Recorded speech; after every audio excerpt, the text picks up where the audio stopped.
Bonjour à toutes et à tous. I would like to warmly thank you, Mr. Alexis Tsipras, for honoring us with a conference on Europe, a continent without leadership. And I must stress the question mark at the end of the title. I also thank all of you for being here today. And I would like to extend special thanks to Bertrand Simon and Francisco Roa Bastos for organizing this exchange. We are also fortunate to be able to rely on the energy of Antoine Chauveau and the students working with him to record this event, which will be made available on the excellent YouTube channel Science and Cultures. I am, of course, not engaging in an advertising here. Needless to say, Mr. Alexis Tsipras, a leading figure in European politics, served as Prime Minister of Greece from 2015 to 2019, during a period marked by great turbulence. He faced the debt crisis, austerity plans, and intense negotiations with the European Union. President of Syriza until 2023, Mr. Tsipras embodied a dissenting voice challenging established rule in defense of popular sovereignty. His unique experience makes him a privileged witness to address today's conference theme. Please join me in welcoming Alexis Tsipras. Thank you very much, esteemed professors, dear students. Thank you very much for the invitation. It's a long time since the last time that was in a student theater to discuss with students, so I like it very much. And I want to say that especially for me and especially for the left, the Sorbonne holds a special place in our memory and hearts. The core debate in Europe today concerns militarization, with intensifying social and regional inequalities, with the rich accumulating vast amounts of wealth, while the majority struggles to make ends meet. Where most people work more than ever and getting paid less than ever, with the far right growing rapidly, and we must seriously think about what this means. The risk is that in a few years, not only Meloni, but also Le Pen, as well as the British and German far-right parties, will have a role in the leadership of the most militarized Europe since the Second World War. It is clear that from 2008 and then, we have entered a vicious cycle of multiple and interconnected crises that create deep insecurity and puts into doubt the ability of Western states to support their citizens. First, a global and European financial crisis. A few years later, a global health crisis. At the same time, a huge security crisis created by the disastrous Western interventions and policies in Iraq, Afghanistan, Libya, Syria, and Palestine, which led to the death of thousands, as well as more recently by the Russian invasion in Ukraine. And this security crisis, on the one hand, led to the worst refugee and migration crisis since Second World War, and on the other hand, led to a terrible energy crisis, which then triggered an unprecedented crisis in the cost of living. And of course, all this is unfolding in the context of the climate crisis. The climate crisis was intensified by the energy crisis, and we see the battle over the green agenda. Who is going to pay? Who is going to pay in order to confront this climate change? So, as a consequence of these crises, the far right and the neoconservative forces of Europe emerged stronger by investing in fear. They insisted on austerity during the economic crisis, threatening to expel Greece from the Eurozone. They rejected all proposals regarding a common European debt, or the revision of the Stability Pact, or the taxation of large companies to ensure their own resources of the EU. They promoted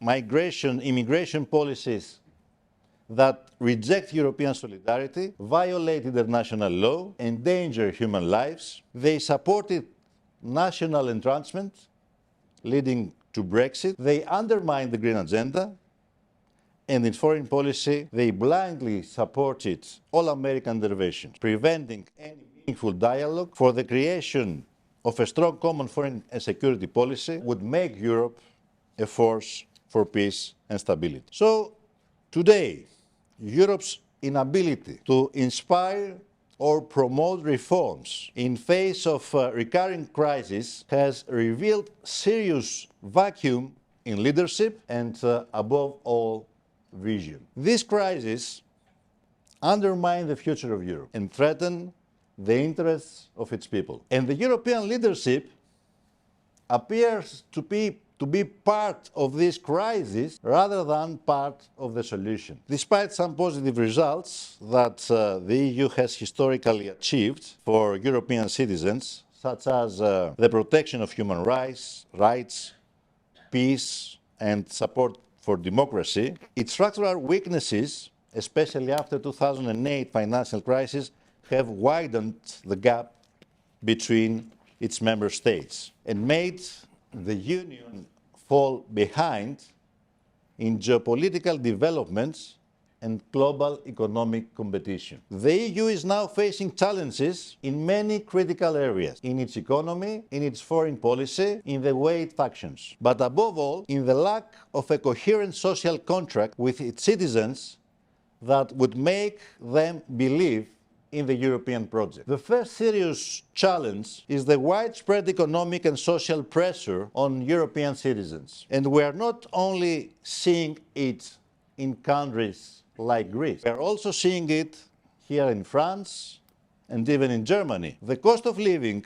is steadily rising, with more and more Europeans worried about how they will be able to cover the household expense. This crisis is further fueled by the pan-European houses crisis, with housing costs having more than doubled since 2015. Here in France, the neoliberal policies imposed by the government have backfired economically and created deep political instability along with social unrest. And I cannot help but point out the irony. Former Prime Minister Bayrou, who fiercely criticized my government and promoted at the same time his neoliberal ideas as the only salvation for France, ultimately only deepened the instability in your country. And the same has been happening in Germany, the so-called vanguard of the European economy, which is now faced with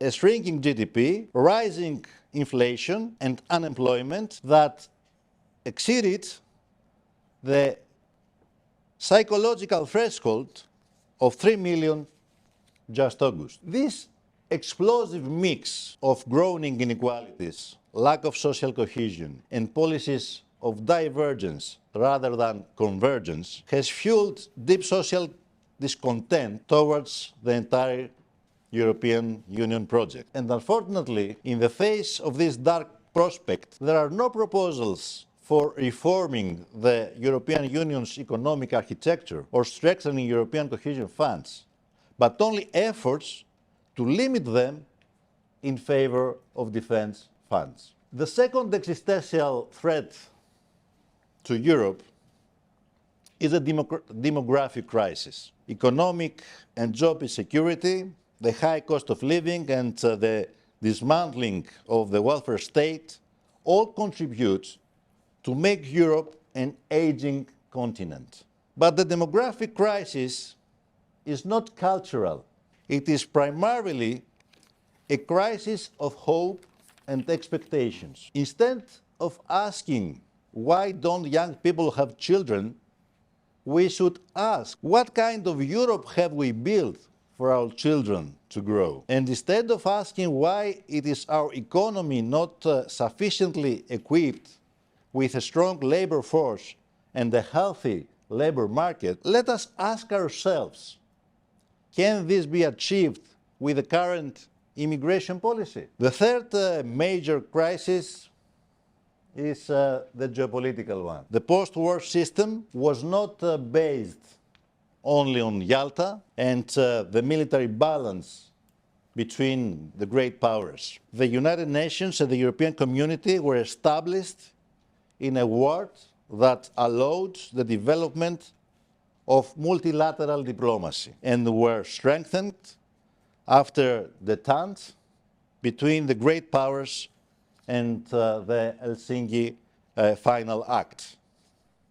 The end of the Cold War and the transition into to a unipolar world was an opportunity, a great missed opportunity to establish a more just international and economic globalized order. But today, unfortunately, we are returning to a point where international law is no longer a point of reference. It is clear that the logic of the US president is the might makes right doctrine. Nevertheless, instead of approaching its security comprehensively and amending its past mistakes, the EU has chosen to transform its economy into a war economy. Today, Europe is right to stand by the Ukrainian people against an illegal invasion. There is no doubt about that. But it makes a crucial mistake in not doing enough to end the war and achieve a peace that is as just as possible. Meanwhile, it appears completely incapable of finally building a common foreign and security policy based on strategic autonomy from the US and NATO. And it is unable to manage issues even in its neighborhood, such as EU enlargement in the Western Balkans, the resolution of the Cypriot issue, and the Libyan crisis. Even in the case of the genocide in Gaza, which is a shock to everyone, the European Union could not find the courage to impose sanctions on Israel, despite the fact that many countries chose rightly to recognize recently the Palestinian state. So this geopolitical deterioration of the EU is connected with the fourth crisis, which is internal, a crisis of democracy and leadership. The European Commission is operating under increased authoritarianism. President von der Leyen was not elected by the EU citizens. She was appointed through deals behind closed doors by passing the Spitzenkandidaten process, and more importantly, she does not seem to be answering to European citizens, but only to the large multinational pharmaceutical and armaments corporations. The result, disappointment and lack of credibility. This contributed to the alarming rise of the far-right forces that promise order but mean exclusion, that talk about national sovereignty while being mouthpieces of Trumpism. And it is ironic that many moderate right and even centrist parties have adopted parts of this rhetoric, legitimizing bigotry in the name of realism. These crises make me believe that Europe is returning, unfortunately, nowadays, to an interwar landscape. Economic crisis, social disintegration, political weakness, with at the same time the far right at the front and the forefront. But this situation, I'm afraid, is not simply a sign of the times, nor is it simply a turning point in history. It is the direct result of the choices made by the political leadership of our continent. That is why I consider it important to analyze the causes for this dark situation in terms of the institutional and ideological framework on which the EU is based. First of all, we must admit that there is a fundamental problem in the process of European unification. Its asymmetric and incomplete nature. While the EU shifted towards monetary integration with the creation of the Eurozone and the European Central Bank, it has not pursued economic and political integration. This imbalance became particularly visible during the Eurozone crisis, when countries in the south, including Greece, faced harsh austerity measures, with other member states refusing to support them through a coordinated fiscal policy and the issuance of common debt. Second, we need to assess the negative impact of neoliberalism and monetarism on the EU's political and economic landscape. Instead of serving the public interest or supporting a social contract between citizens and the state, political elites adopted an economic model that prioritizes the profits of the few over the well-being of the many. This monetarist doctrine, formalized through EU treaties and bureaucratic governance, promoted an agenda of deregulation, privatization, and austerity, especially after the 2008 financial crisis. It also happened before, to be true, it also happened before by social democratic forces, resulting in the alienation of significant parts of the popular classes. The third cause is the unprecedented widening of inequalities in the EU. The richest part of the population controls not only the economy, but also the narrative. Through control of the media, it perpetuates the myth that there is no alternative, systematically excluding or discrediting any proposal for structural changes and reforms as populist and unfeasible. As Thomas Piketty rightly said, inequality is neither economic nor technological. It is ideological and political. Political elites often act as ideological guardians of an economic doctrine that serves the interests of global financial and corporate powers. Meanwhile, social divisiveness is encouraged. Instead of addressing structural injustice, the working and middle classes turn against each other, convinced that their misery is due to immigrants, minorities, and due to excessive social spending, as Elon Musk used to say. And of course, not due to the huge concentration of wealth in the hands of a few elites. So, dear friends, Europe today has the image of a continent in crisis, an aging continent that does not invest in its future, but feeds itself with illusions of past greatness. A continent so slow in decision-making that even when it does decide something right, it is too late, too little. So, in terms of the title of my speech today, my answer is no.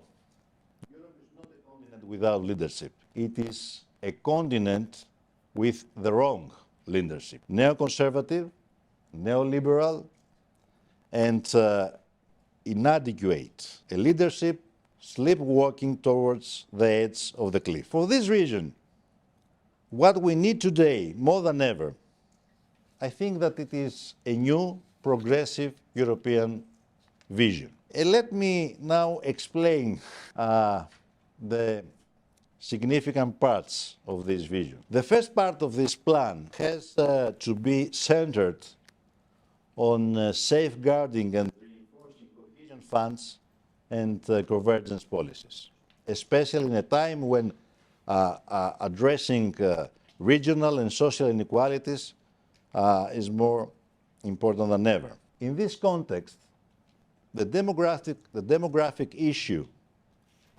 must also be addressed based on a common European plan.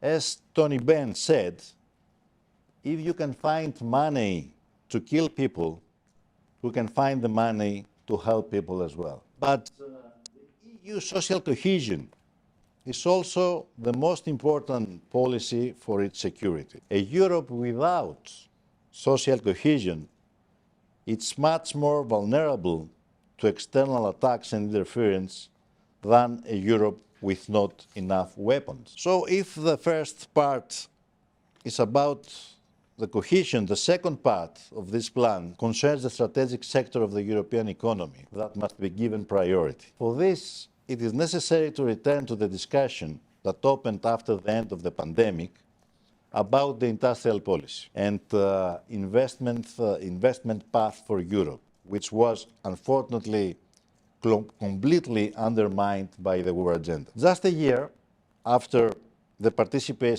publication of his report, Mario Draghi pointed out the EU's trade balance with China increased by 20% this year at the expense of Europe. Meanwhile, the imposition of tariffs by the US, combined with the decisions for increased defense spending, mostly for American military equipment, have made his proposals even more difficult to implement. He said that Europe now needs investments of 1.2 trillion each year instead of 800 billion each year as he proposed. And the percentage that must come from the public sector is nearly doubled of what he proposed. And these are words of Draghi, who cannot be easily accused of being a socialist or a radical. So I think that it's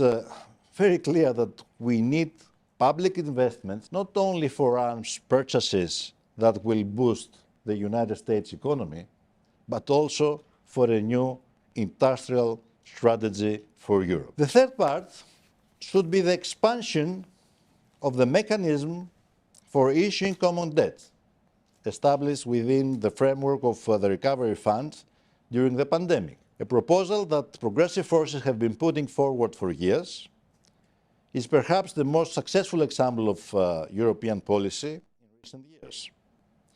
In this context, we must support the creation of a European Ministry of Finance that will issue common debt to finance Europe's strategic autonomy in energy and defense, the green transition, research and innovation, infrastructure, and support for social cohesion. The fourth part should aim to create additional fiscal space for our economies by supporting the increase of the debt limit, along with a revision of the Stability Pact, so that we can move from 60% to 100% of GDP. The fifth part must be the substantial creation of a common foreign and security policy of the EU in the direction of strategic autonomy from the United States, with the goal of the EU becoming a force for peace and stability in an era of escalating conflicts and instability. The sixth part concerns the climate crisis and building resilience and sustainability. This maybe is the greatest challenge humanity faces, but we need a real just transition to the green agenda that does not put the burden on the weakest, while green capitalists get richer. And finally, the seventh part is the evolution of the institutional structure of the European Union, so that member states who want to deepen their cooperation in certain areas can move ahead, and others can choose to opt out, because it's obvious that among 27 member states, it's not so easy to maintain common goals in all areas. And we also experienced this during the refugee crisis, when the so-called Visegrad countries vetoed decisions that were based on EU principles. So, dear friends, after all, I think that what we need is a progressive strategy for an alternative Europe. sustainable, fair, and competitive in the international world order. However, no strategy and vision can move forward if it does not first inspire and mobilize those directly concerned. In an era where inequalities are widening, as our world becomes increasingly unequal, authoritarian and violent, we must remember again those great values that mobilized people and paved the way for the great revolutions and changes of our continent. Here in France, equality, liberty, fraternity, democracy and social justice all around the world, principles that many fought for in every corner of Europe, wherever people took their destinies into their own hands. Because today, the very values of the Enlightenment are put into question. And in this sense, the European continent will regain its effective leadership only if its leaders, inspired by these values, will confront the oligarchy of the wealth for the benefit of the social majority. A progressive leadership determined to promote radical changes for the benefit of the great majority of the citizens. When the left in Greece took over the government, it did so in an economy that had lost 25% of its GDP, comparable to what happened in the United States during the Great Depression of 1929. At that time in my country, unemployment was over 26%, and obviously it was a country that was facing at that time a humanitarian crisis. However, we managed to get out country of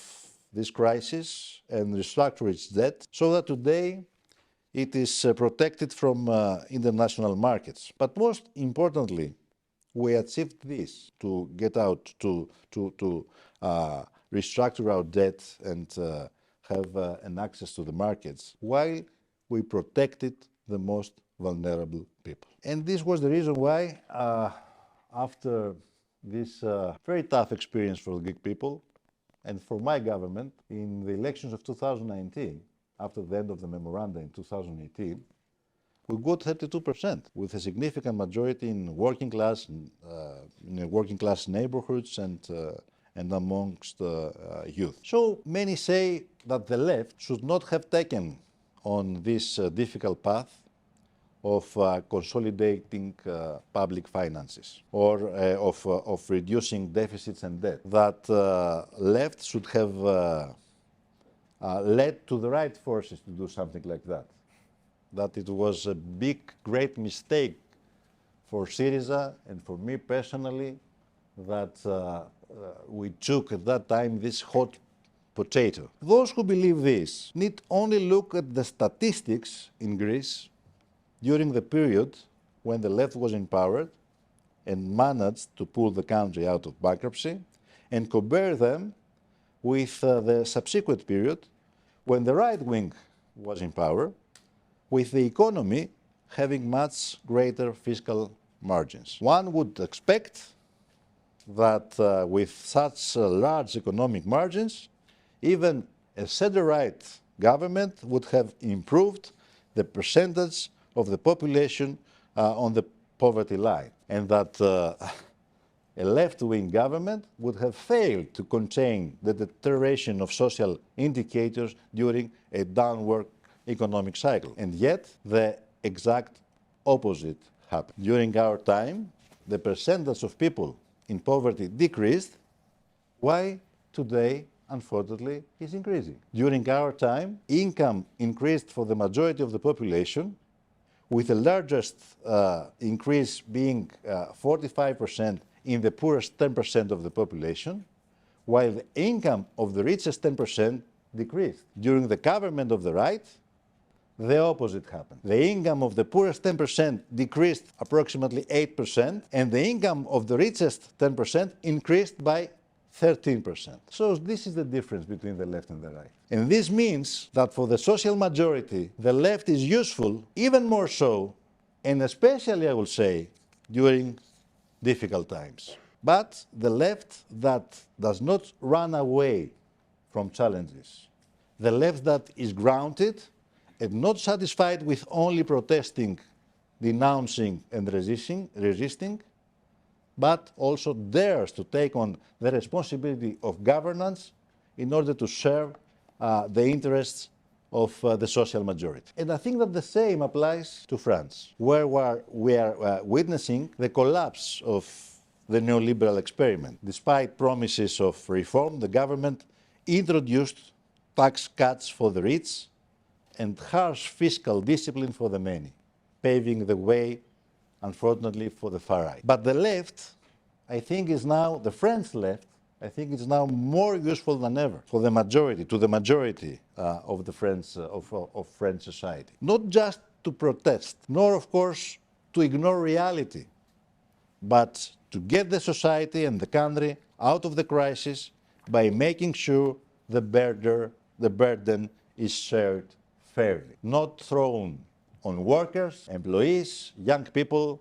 and pensioners. As Gabriel Zucman proposed, we need a wealth tax adapted to the 21st century, a fair and easy to implement tax on the super rich people, with assets of more than 100 million euros, who benefited from Macron's concessions. Some of them, I heard, attacked him, like billionaire Arnaud. It makes sense, it's logical. They called him extreme and irresponsible. But although his plan might be radical, it is also at the same time fair and responsible. Because there is no greater irresponsibility, no greater lack of patriotism than to see your country collapsing and refusing to lend a hand to save it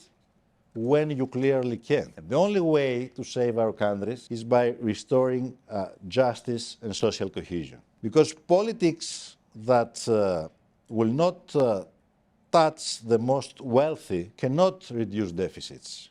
They can only redistribute wealth upwards. This policy does not protect democracy, but opens the door to its enemies. And the rise of the far right in France is not random. It's a consequence of this, a consequence of a system that pretends to be technocratic while in reality it's deeply ideological. A system that has lost the trust of the workers, the youth, and the middle class, has lost the trust of the majority of the people and the society. So, dear friends, against this neoliberal system, but also against the extreme right that is even worse and threatens to replace it, the answer cannot be just escape from the reality of power and government. The answer must be to mobilize. We must mobilize around, let's say, a new patriotism for justice in our countries, a new patriotism that is inclusive, moral, economic, and social. A new patriotism based on the determination to stand against the great vested interests of the powerful and the oligarchs, and make them pay in order to strengthen our societies and economies and protect democracy. And beyond our countries, we must fight at the same time for a new internationalism on both sides of the Atlantic for peace and against the rise of the extreme right. And claim the leadership of Europe with a plan of radical changes and reforms for a Europe of the social majority. And it is here in universities that this freedom to believe, dispute established limits and fight is the strongest. It is not by chance what happened here in Sorbonne in 1968, or that democracy in my country in the 70s came from the struggle of the students in the Technical University of Athens, or that today the first goal of Donald Trump is to control American universities. So we need to revive today the old slogan of May 68 1968. We are realists. We seek the impossible. And first of all, we must refuse to allow the ruling elites to decide what it is possible and what it is impossible. Thank you very much.